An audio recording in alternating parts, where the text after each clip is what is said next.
Good morning and welcome to another episode of Expat Episodes, number 23. And we're here today with Consuelo from Argentina at La Petite Conversation.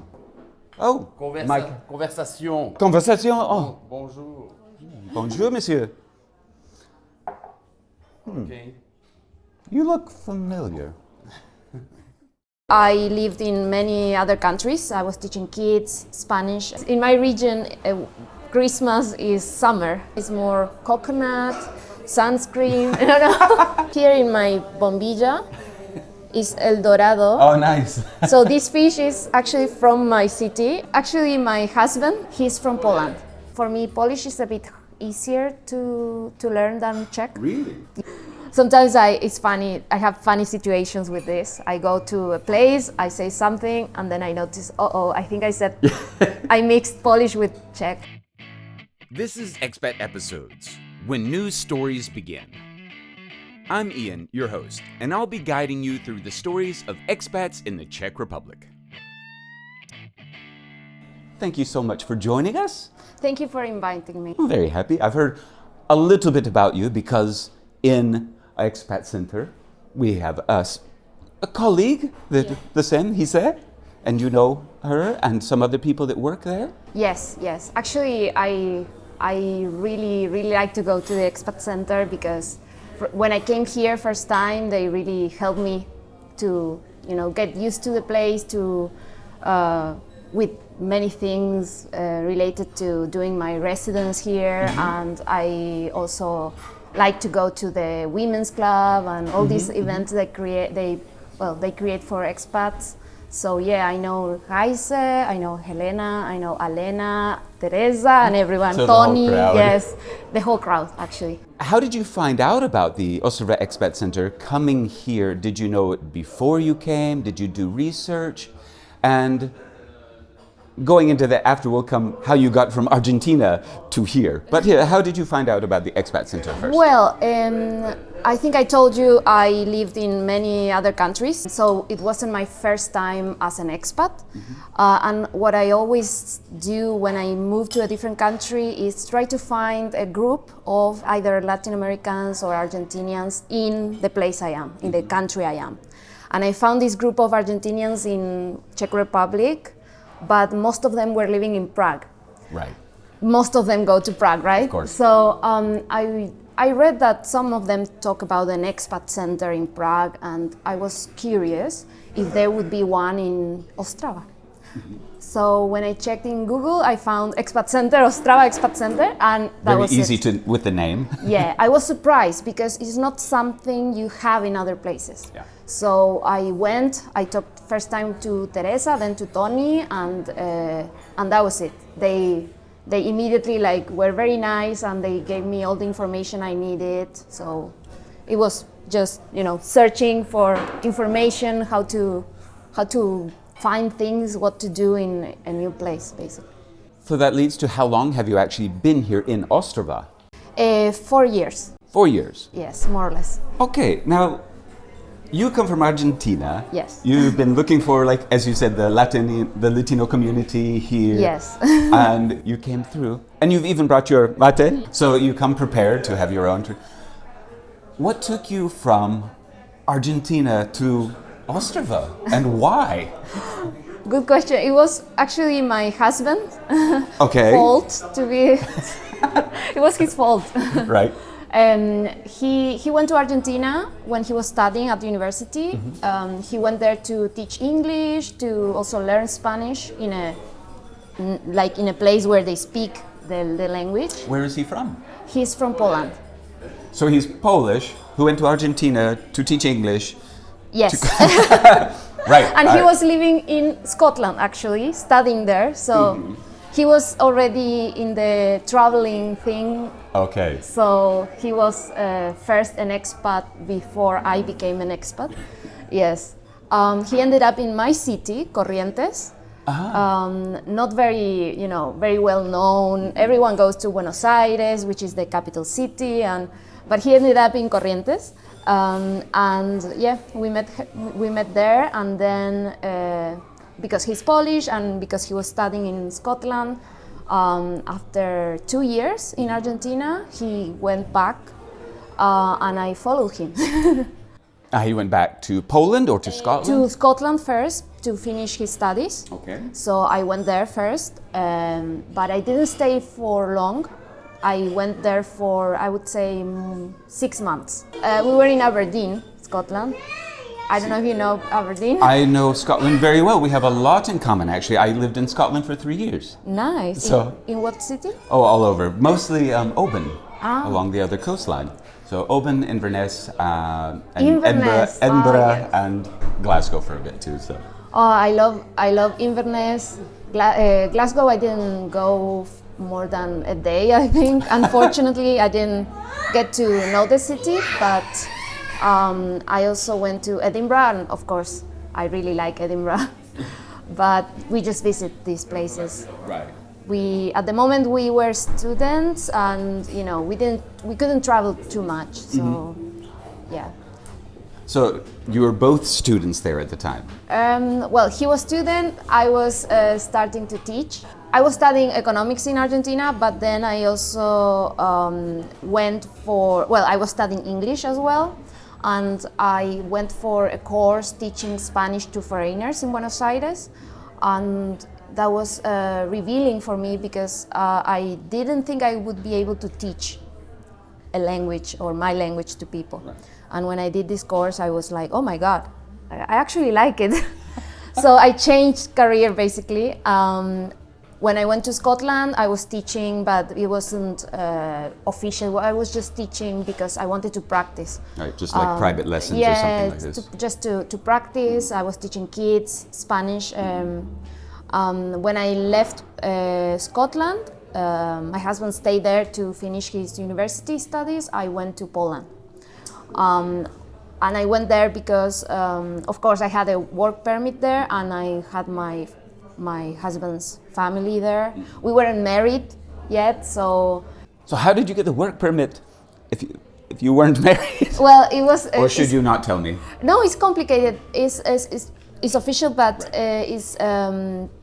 families can invite you, and then you can try to find a job there. So they invited me because, of course, they wanted to know me, and You are already engaged at this point. yes, More or less. So more or less. So we decided that we would try if I could go there, know his family, and then also learn a bit the language, the culture. I started working there. My first time really working completely like teaching people, either English or Spanish. It was there in Poland. My first experience with like many groups of students, and also my first time in Central Europe, basically.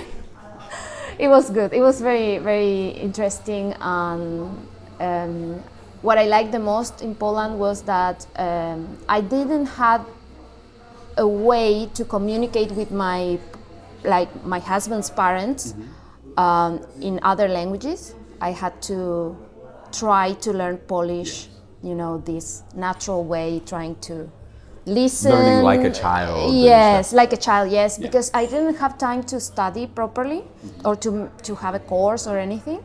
And they didn't speak English, so it was very funny. Like, it was mostly like, gestures, trying to speak to me slowly, and then I was always with my dictionary. At the moment, I didn't have like a good phone to check, or so. I remember I was all the time with this dictionary, English, Polish, and trying to make sense what they were trying to tell me. We have a lot more in common than you think, because I as well, 13, 14 years in Poland, Yeah. and being, of course, now on the That's border. a lot. Yeah. What part of Poland were you in? Where did you live? In Opole. Opole. Yeah. I was more the Krakow person myself. Yeah. I was around that region. Well, I love Krakow.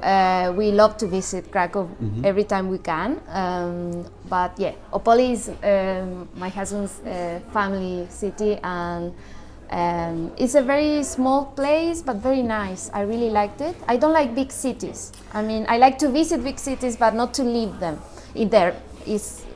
So what do you consider Ostrava? Big or small? Good question. I still have in my head this idea of big cities being cities, Latin American cities. Yeah, Buenos like Buenos Aires. Aires is very big, right? So, and I am not from a big city. I'm from a city that has 500,000 people. Right. Small compared to big ones, but here is a bit different because cities are smaller anyway. So I think Ostrava it's okay. I don't know. It's not a small city, but it's not a big one. It's hard to say. Okay, so it gives you at least a comfort level. Yeah. Okay, so you were in Poland. You eventually got married. Yes, we got married there. And then did you decide to just come directly to Ostrava, or did you both still travelers and go around the rest of the world some more? Yeah, well, again, my husband's fault. Well, he's got a lot to blame for. Yes, actually, yeah. We were in Poland. We got married there, and then we went to the Netherlands. He decided to do his master degree there, and I followed him. I already had students, and well, it wasn't a problem for me. And I started teaching online. I think before it was common. It was 2016 actually, and we were in the Netherlands for again half a year, 6 months. So not much, but with the idea of being there for a long time.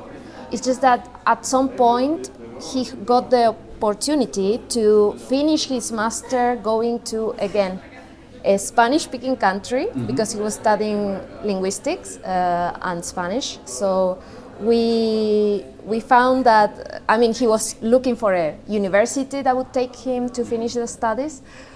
And he got one letter from Valparaíso, Chile. So you've been back and forth across a few times for this. Yes. Oh, that's lovely. Yes. At least you get some kind of, since it's so far for you being here, and I don't know about the climate, how is the climate in your city compared to, now as we enter winter here and it's supposed to snow this weekend? Yes, well, right now there is spring. Yes. And but my region is subtropical, very humid weather. Right. So it's quite warm compared to here, of course. We have winters, but it's not the same. They are quite warm compared to winters here. And how are you surviving with the winters here? Actually, I like it. The only problem is the darkness, the shorter days. That's the only thing. But I like winter here. I like snow, and sometimes I think, how come I can get so used to this weather, very cold weather? I don't know. Maybe I don't know what it is because I really like it. Again, very similar because I'm from the south part of the U.S. Yes. Atlanta, Georgia, Mississippi area, which was again hot and humid. Yeah. In winter, we might have like 1 week of ice, and then that's it. So coming here, but I love the snow, and I lived in Scotland and Norway, and it's like, yeah, I'm fine with the cold. It's okay. Yeah. Maybe it's because we didn't have the snow so much. Yeah, I think and you also watch films and Christmas on TV is actually winter, but in my region, Christmas is summer. Yeah.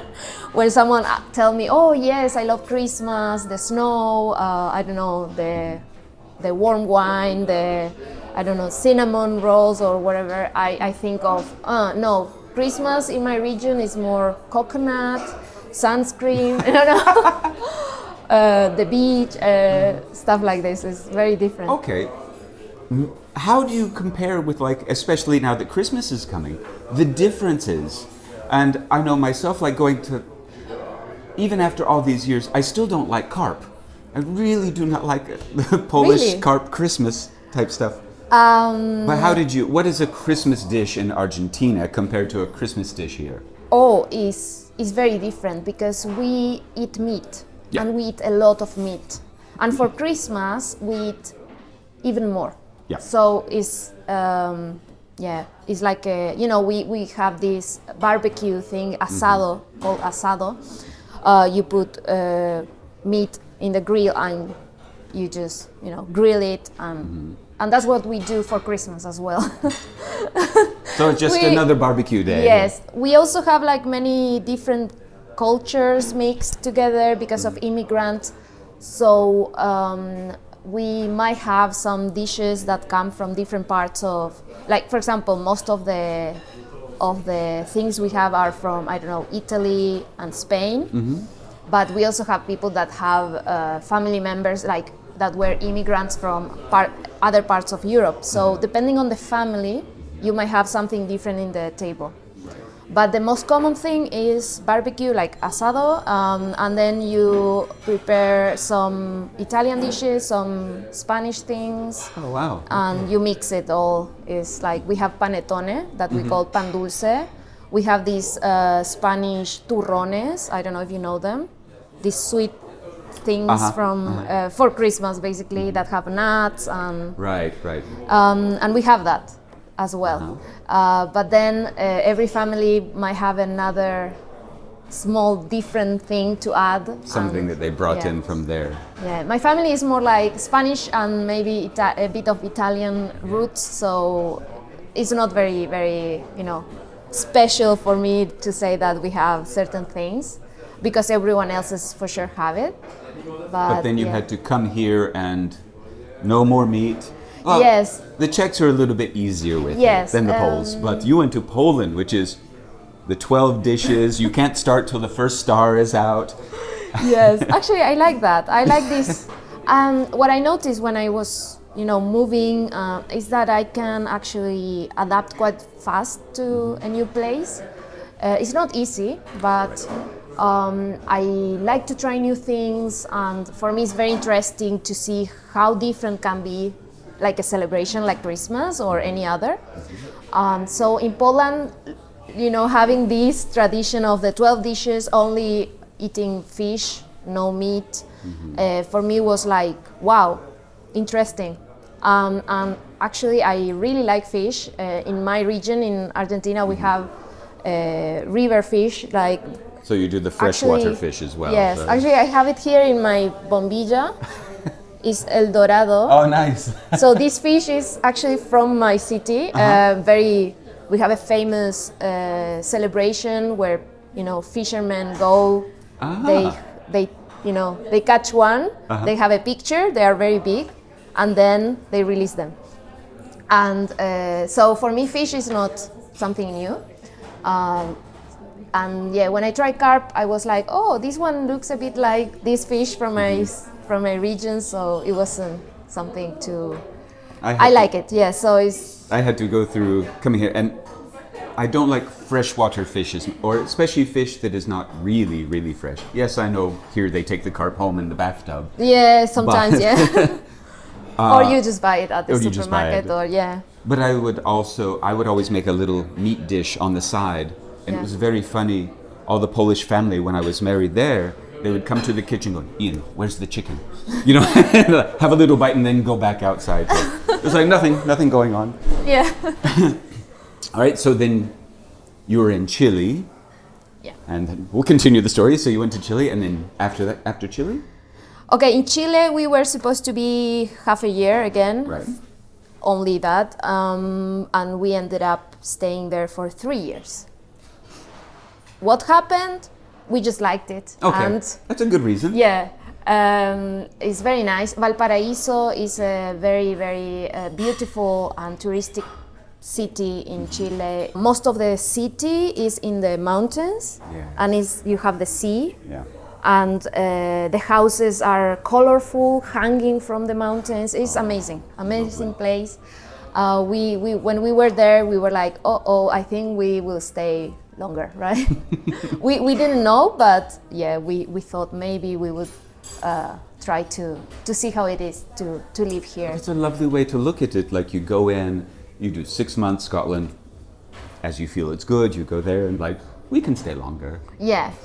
So let me, at that time, do you have any children? No. Okay, I was about to say, that's probably why you were able to do these. Yes. Yes. So we were still young and exploring, but at some point, after traveling a lot, living in different places, we started to notice that we would like at some point in the future to stay in a place, and a place we can call our second home, like our place in the world. Right. And then from there keep traveling. But we said, right, we would love to find a place where we would stay, feel comfortable enough to stay, and then A place to store all your souvenirs. for example, yes, exactly. Even if it's like a very small place, wherever we can, put our stuff, and then keep traveling. Because moving is nice. It's very, very exciting. I really loved it. You get to know, new cultures. You meet new people. You find the goods and the bads of every place. One thing we also found out that is that no place is perfect. There's no perfect place in the world. You won't find like the best perfect place with everything you want, for sure. But you have to find for yourself what is more important. So for us, as we were moving, we found out that, for example, getting a job, having a good, economic situation would be important for us, because we were just living from teaching online and doing, we were like self-employees all the time, and it's hard to live like this, because you never know. You don't have a steady job. You don't know what it can happen. Where your income will be, what you can do. Yes, exactly. So, for example, we noticed that was important for us, as well as having a place that is safe. So, for example, Latin America is a bit, more dangerous than, of course, other places, and it's more dangerous than Europe. Having this, it was important for us, feeling safe, walking around, not feeling like, oh, I might be, robbed, and which can happen. It's unfortunately something that happens. So what you're saying is you feel safe in Czech Republic? Yes. Actually, I think it's one of the safest places. Yes. I don't know where, but it's safest than other parts of Europe, for what I know. Consider this, if I compare it to Latin America, there's no comparison. There is more dangerous, everything is a bit more violent, it's a different level. Even in Poland, I mean, in different parts of Europe, I feel safe. Yes. And I know there are parts that are a bit, more dangerous than others. But I think that if I have to think about safest place for now is Czech Republic. Something I like is that I can go out at night, come back, and don't feel completely So let's catch up to that. about it. You had left 3 years in Chile and then came here or back to Poland? No. So there's still some more. one more place, actually. We went to Spain. We were in Bilbao, in the north of Spain. We really like it there. I had a friend there from my high school, from my city, living there already. So So some connection. First time that I had someone I knew there. So we stayed there for I think 2.5 years, more or less. We had unfortunately we had the pandemic in the middle. Of course. It was very strict. We were there, I don't even remember, it started in March. We were like at least almost 3 months inside, with this possibility to go out to buy stuff and do a few things, but it was in general very strict, and mostly for young people, because when they started opening the whole, letting people go out a bit, first was the older people, and then different groups, right? So we were stuck a bit longer. And then all the restrictions made it hard to travel, so we had to travel around the Basque community, we couldn't go abroad or anything. Or at least not just like that, right? So we were there like 2.5 years, and then we came to Ostrava. And what brought you exactly to Ostrava, if you can tell very quickly? Like, how did you get? Why? Why didn't you not go back to Poland? Opole, sorry. Yeah, we went to Opole for a few months before coming here, but we knew we will move here. It was because my husband found a job here.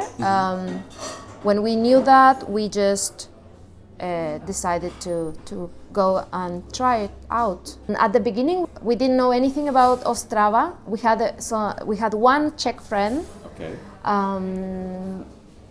but all we knew was Czech Republic, Prague. I remember once we visited Czech Republic, like a small town, when we crossed the border from Poland, but that was it. We didn't know anything about Czechs, we didn't know anything about Czech Republic, and we didn't know at all about Ostrava. But it was very good for us because it's very well located. We are very close. Right at the border. Yes. You can get home Very quickly. close to Poland. So we were like, maybe this is the place. We'll see. We will try it out. So what do you do here? If you're here with your husband doing his job, what do you do to fill your time? Well, I teach Spanish. Okay. I'm A good choice. Yes, I teach Spanish. I'm a Spanish tutor, mostly online. Uh-huh. And my students are actually Polish, Czech, and Slovak. Okay. Yeah. So you get a good mix of this. Yes, because because when I started teaching was in Poland. I got to also learn a bit the language, and I think, of course, I can have students from anywhere, but most of my students are from Poland or from here, because I understand, more the language, the Slavic languages. So it's easier for me to explain to them certain aspects of the Spanish language from a Slavic point of view, basically. So as I am studying Slavic languages, I can more or less guide Slavic students who want to learn Spanish into learning my You have a more language. connection between the languages. Yes. Okay, so you're doing teaching English, but something you mentioned to me in an email is you're also looking forward to doing something like volunteer work. Yes, actually. You mentioned about seeing some of our episodes with other people. Yes, Emmanuel. Yeah? He was talking about feeding the homeless, this project. Also, he talked about this, they were building these igloo things, and I always wanted to do volunteer work, but always depends on where you are, if it's possible, how hard it is. And here, for me, to be honest, I'm not sure now, because I would like to connect to the people I am helping, right? I was also thinking about, volunteering for, helping kids learn some languages, helping, people in a nursing home. Right.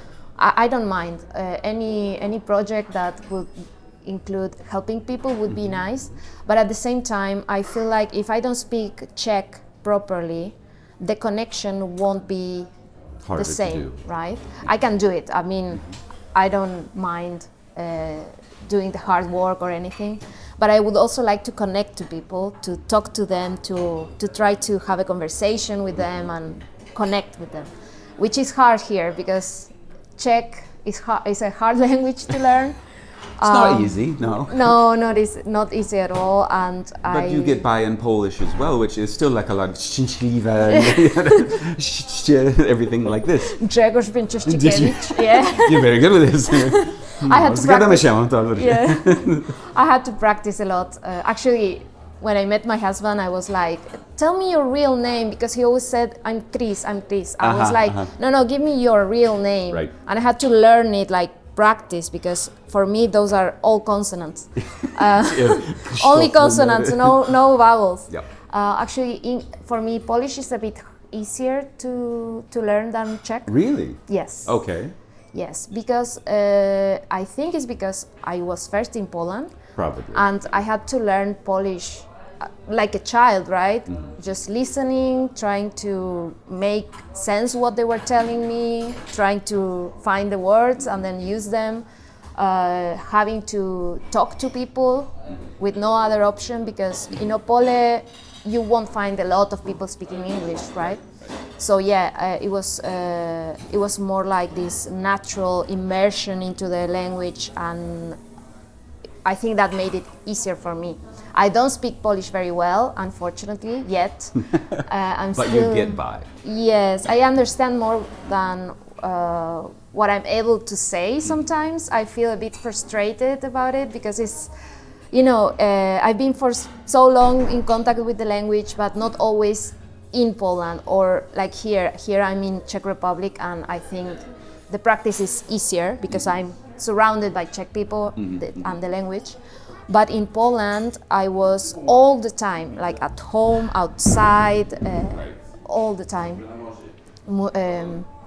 Listening, speaking, even listening, how do you say it, without paying attention. Yeah, just like the radio. Soaking it up in the background. Exactly. So that was a problem. That's a problem here. I don't have this all the time. At home, we don't speak Czech or even Polish. We speak Spanish. So you have him trained to speak Spanish Yes, now. He learned Spanish and he never changed. Like, well, that's kind of we nice started, for you. Yeah, we started speaking English, but then he learned Spanish. He never went back to either English or Polish. And we got so used to that sometimes it's hard to practice Polish or anything with him.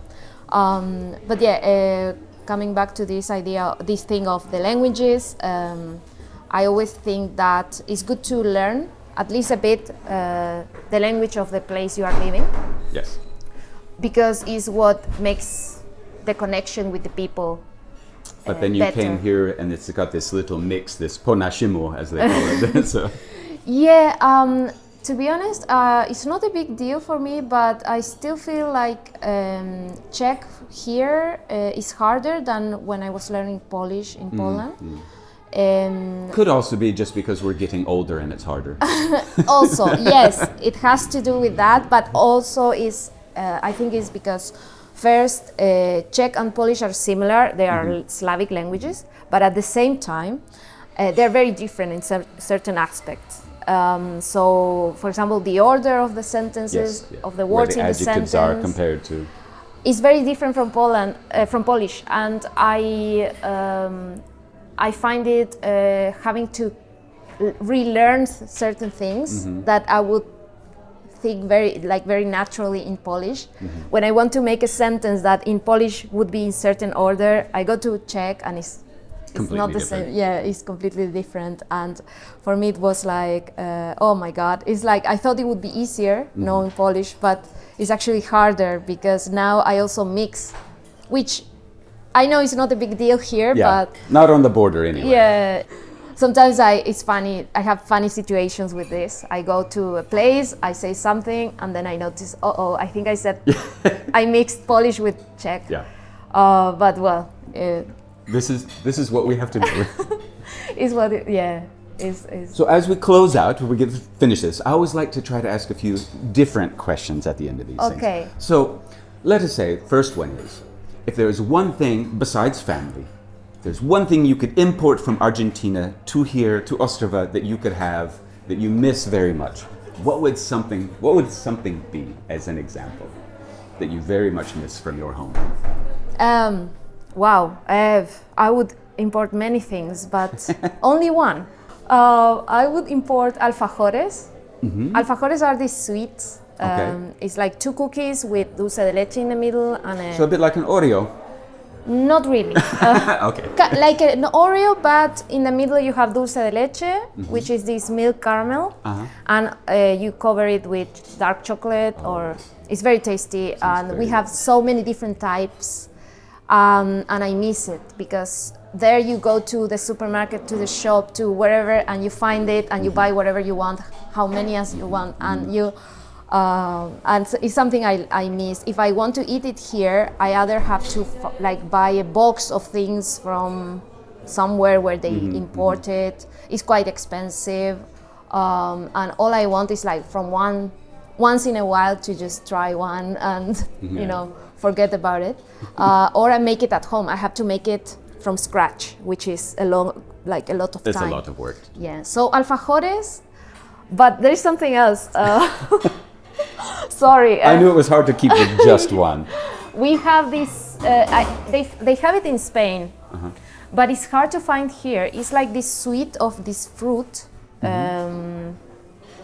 quince. I don't know. Oh, quince, yes, yeah. So it's this sweet made out of quince, and we make a tart called pasta frolla, and I love it, but I can only have it if I go to Spain or in Argentina, and I love pasta frolla, this tart of this quince sweet, which I'm sometimes sad that I cannot find here. So yeah, that would be alfajores and dulce de membrillo. That's the name. And last question for it. Knowing all these languages and studying, whether you're doing Spanish or a little Polish, what do you find is the best language to curse in? When you're really angry with something, because I think Slavic fits very well. But maybe there's some great ones in, Spain or Argentina is precisely. Well, Spanish is a good language to It's a good language to swear in? Yes, absolutely. But also every country, every variation, every accent has its own way of swearing.